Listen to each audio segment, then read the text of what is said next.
குழந்தைகளுக்கு இந்த activity book ரொம்ப பிடிக்குங்க. இதுக்குள்ளே பார்த்தீங்கன்னா ஃபஸ்ட்டு கலர்ஸ் எல்லாம் இருக்குங்க. இது எப்படி இருக்கு? அப்புறம் ஷேப்ஸ் இருக்குங்க. என்னது?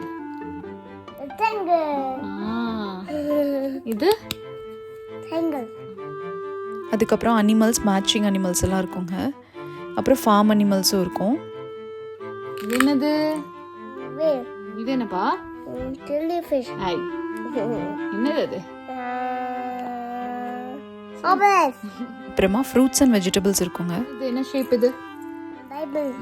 இது எந்த ரைம்ஸ்ல வரும்? அப்பா கிட்ட இருக்குல்ல, இது என்னது? என்னதுப்பா இது? என்ன சொல்லணும்? அது என்ன நம்பர்? என்ன நம்பர் தான் இங்க இருக்கு? என்னது? என்னது? டிஸ்கிரிப்ஷனில் புக் லிங்க் இருக்குங்க. தேங்க்ஸ் ஃபார் வாட்சிங்.